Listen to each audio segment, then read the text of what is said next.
They're warming up to collect first fruit now. We will scatter that table. Jesus is the first fruit.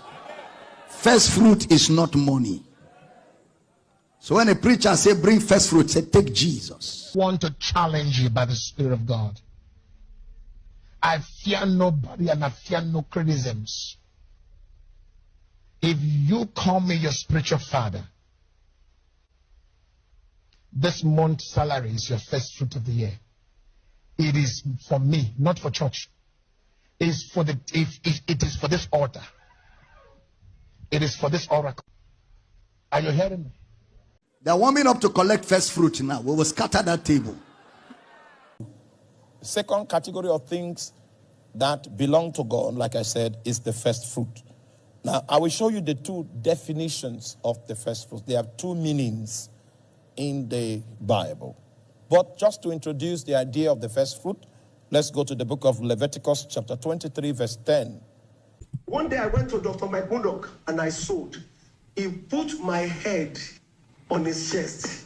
The tongue was like Greek, Hebrew, Arabic. I don't understand it. I was just saying amen.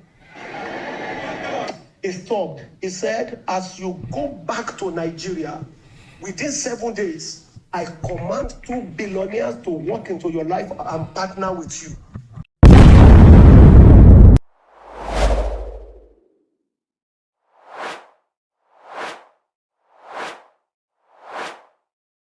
Well. It seems ABEL DAMINA's voice has to be much more louder. As you can see right there on your screen, that is the gathering of what some people have called the prosperity grim reapers. Like these guys will reap you. There is a program, a 12-day program where those who are they are protege, they are sons, daughters. Some of them have even taken the title of bishops now, female bishop. They are professionals and experts. They can tell you to sow for virginity. They can tell you to sow for the number of years you have lived on earth. And the matter about first fruit, we are still in that month of January where they expect you to bring everything that you have ever worked for the month of January to the church. I mean, everything's called first fruit. It's not like the 10% again. I don't know where you're going to get the 10% tithe from. Maybe you remove the 10%, then you now bring the first fruit, the remaining, all of it to the church. And they say it is for the pastor. Anyway, we have COSA, and it's a 12-day program where a lot of talks and everything is centered on how you can bring and get. It's a transactional thing. Like I said, ABEL DAMINA will have to do more. His voice will have to be louder because these guys are not relenting. Rather, they are creating soldiers, foot soldiers, and that will continue to propagate this talk about transactional kind of Christianity. I want you to listen to something that is coming from one of the pastors. This pastor is Pastor Korede Kumar Aya. He did one of the talks, or let's say the teachings of that day, Dominion by Finance. We hosted him on this platform where he spoke extensively about poverty, which I agree to some of the things he said. He said, if you're poor, you'll not be respected. If you're poor, but I said he needs to balance it. And don't forget that that teaching and preaching is a long one, and I don't want people to take it out of context. But then he really emphasized on poverty and material things, which is important, very much important, very, very, very important. And money answers all things, they say. But how then is it that your pastor wants to take his own now, telling you that he has sold $1 million when he didn't have nothing? Meaning, I've done this thing in the past. I've done it in the past, like Pastor Iboye. You saw him there. Iboye. Oh, I sold 1 million when I didn't have a house. I didn't have a car. I never had nothing. Now, nobody, meaning I have sown. But the thing is, I don't know where they did the sowing. I don't know where they did it. And now they're expecting you to sow your own to them and continuously sow to them for the grace of God to give to you. Well, maybe it works or not. Let us listen and we'll be talking more. David, let me prove God. If you think I didn't prove God, I gave one. If you can get angry, I don't care. I gave God $1 million when I had no house. You think I didn't prove God? If Bible was to be written, my name would have been written. In fact, my own would have been bigger than Solomon because Solomon had money when he gave. Me, I gave when there was no house. If you think it's easy, go and give your money. $1 million. $1 million. I had no block, not even foundation. I proved God. All people talking, they teach prosperity. They better do what I did. Nobody's qualified to criticize me on prosperity until you do what I've done. One day I went to Dr. Mike Murdoch and I sowed. He put my head on his chest.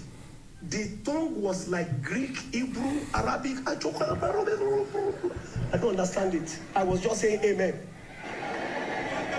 He stopped. He said, as you go back to Nigeria, within 7 days, I command 2 billionaires to walk into your life and partner with you. Within 9 days, 2 billionaires walk into my life. It's like they are working for me. It's like point and kill. If I say this, when your prophets speak the blessing, it's a weaponized word. Prophetic blessings are weaponized words. I'm going to make an altar call for salvation now. I want to lead you in a decade of first fruit. You want to enter into the covenant that the next 10 years, back to back, you have a covenant of first fruit, beginning from 2025. Some of you have done it this year. You may need to re-evaluate. It must be substantial. It must be substantial. God told me, he said, let them covenant a decade and see what I will do. Let them covenant a decade. You will write today's date in your diary that on this day, 8th of January 2025, I entered into this covenant to give my first fruit substantially to my prophet. The rest of my life, at least for the next 10 years. This is not a promise, this is a covenant. All sons of the prophet, all ministries, all ministers, your personal. So you could. And this is not here. If you obey and serve God, you will prosper. You will prosper. You will prosper. So poverty is a sign of ungodliness. To be poor means there is sin in your life. Unfortunately, people think it is those that are rich that have sin in their life. Never trust the holiness of a poor man. I've never done anything like this before. But there's something very wicked, something very antichrist about this that dares me to be so bold. So it's gone. No, it doesn't exist. Where Job tithed, so his blessing was not secured. You can't find anywhere where Job tithed. We looked at 2 major types of giving because it's a bit controversial. The first fruit giving and the giving of tithes. And there were a few things we resolved from that subject. The first thing we resolved from the subject of first fruit and tithe is that in the context of the new covenant, you don't pay tithe, you give tithe. And it means a lot. It means that when you are giving your tithe, you are not obeying a law that if you don't do, you will be cursed. You are not obeying a law that if you don't keep, a devourer will kill you. You are not obeying a law that if you don't keep, you will go to hell. All of that has been handled. I don't need to try to avoid cost. I am blessed. Because I am blessed, I cannot be cursed. The Bible said in Galatians 3:13, 14, 18 and 19 that Christ has been made a curse for us. Cursed is everyone that hangeth on the tree, that the blessings of God may come upon not just the Jews now, but even the Gentiles. And remember, when Balaam wanted to curse Israel, the Bible said you can't curse him that the Lord has blessed. For there's no enchantment against Jacob. There's no divination against Israel. So I'm not paying tithe to avoid the cost. I'm giving tithe for a superior purpose. Good evening. Happy New Year once again. So I have to quickly do this video so I won't waste your time or waste mine. And you know, loading can be 1 minute or less. First fruit increase, first fruit sacrifice, 2 different things. Okay, it's very simple. One is giving the increase that you get as an offering. So say you were being paid a salary of 500 naira last year, and by January 20 or any time throughout 2020, it has become 501 naira. You give that 1 naira as your increase. You will tithe your regular 500 as it is, 10%, which will be 50 naira. But the one, you would just give it as an increase. That is the first fruit increase. Bam. The first fruit sacrifice, like Abraham did by putting Isaac up, is the whole thing. So you might choose to give your old January sacrifice, or your old January income, the whole thing. If it's a salary, by the way, because this is in different levels, depending on your relationship with God, depending on your understanding and your depth that you have with God, or whatever. It doesn't matter whether people believe it or not. And I am very sure a lot of people in churches where Christ is not preached, they're going to find their way out eventually, because God is not mocked. They're going to find their way out. Jesus didn't die in vain. No pastor died for anybody. No pastor died for anybody. So if a pastor has locked up members in the four walls of a building and is messing up with their minds, as we keep preaching and praying, as we keep preaching and praying and pushing the messages on social media and pushing the messages on radio and television, the shepherd of the sheep knows how to connect the ones that are sincerely seeking him with the word that is going out. How many of you understand what I'm saying? There's an exodus. There's a massive exodus. People are fed up with nonsense preached on pulpits. Welcome back. Now, there are certain things that are direct. I mean, if we have to remove sentiments from it, he said a lot of things about the first fruit, and you saw those number of people who came out there pledging that they are going to make sure that they do not fault in their first fruit for the next 10 years. There are empty covenants and there are covenants that are heavy. They are not empty. I don't know which of it they are getting into. Now, let's leave that aside. And there is no covenant that is greater and bigger than the covenant that you have with your God, with your creator. Now, let us look at something that struck me odd here. And I think you also will want to agree. Or if you don't, you can drop your comment there. Life is deep. He said, never trust the holiness of a poor man. This is a saying that you will find in different tribes and sayings. You'll find it there where they will say, nobody knows you, knows your character, knows your behavior until you are rich. When you become rich, then we will know the kind of person you are. Because you are broke, because you don't have it, no one knows your true color. No one knows what kind of person you are. Right now, you are broke. Humility is by force because you're broke. I know there are broke, poor, proud people. In their poverty, they are still proud. But poverty, lack, by force, it will keep you humble. Do you want to be raising shoulders in front of your blessers or what?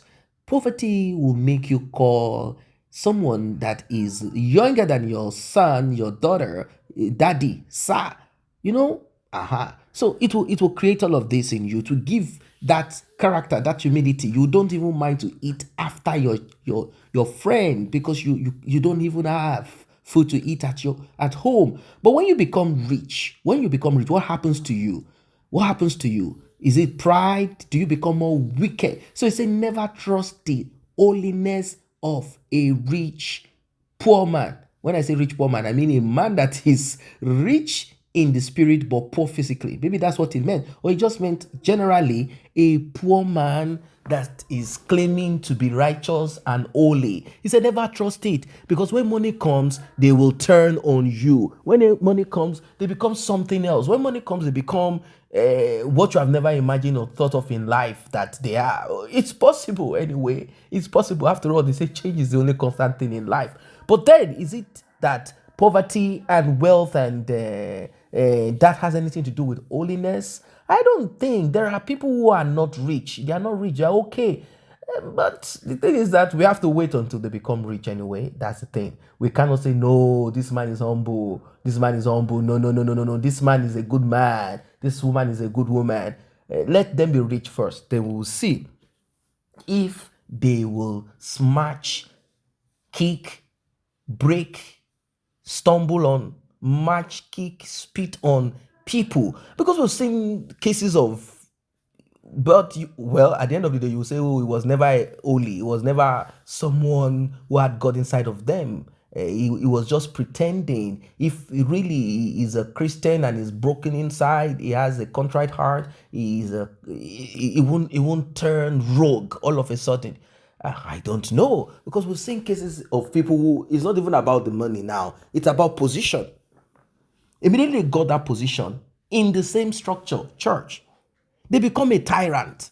It's not about money now, it's about position. They are still broke, but they have maybe upgraded them from maybe the local pastor. They are now regional. They are now sitting at the head of the committee. All of a sudden, that man that used to be in now becomes like, I have arrived. Yes, change is the only constant thing. Money, position, power.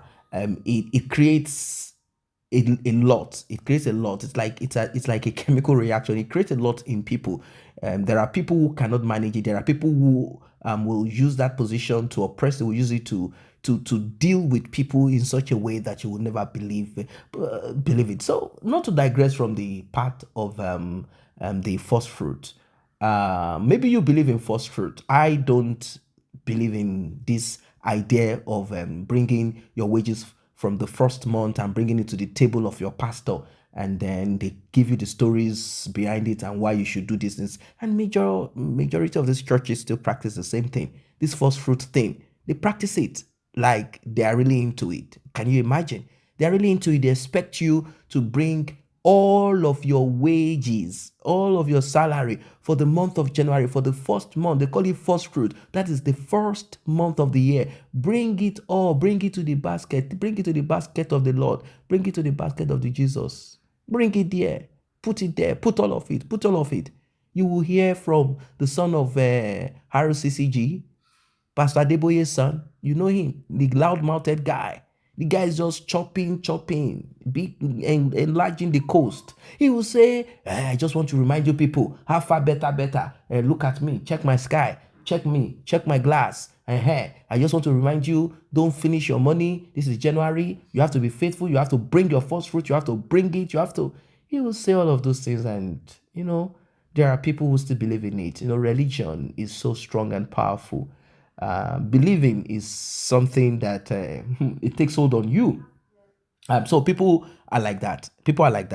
People still keep doing it until they come to search the scriptures and understand. The Bible scriptures can be misinterpreted and manipulated. It can be doctored. Let me put it that way. It can be adulterated in a way that you think what you are reading sounds like what your pastor is saying, whereas it's not. And another thing again, not to discredit the Bible now. The thing is this, it is not a bad thing for you to understand context of what that scripture is saying. Some people have even gone as far as reading the Aramaic or Hebrew. They've gone to study it extensively.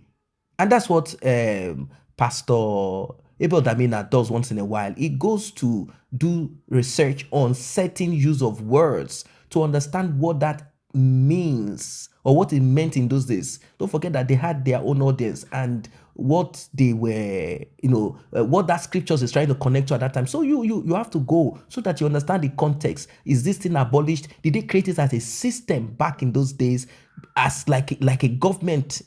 Why did they create it? Is this kind of a sin if you don't do it?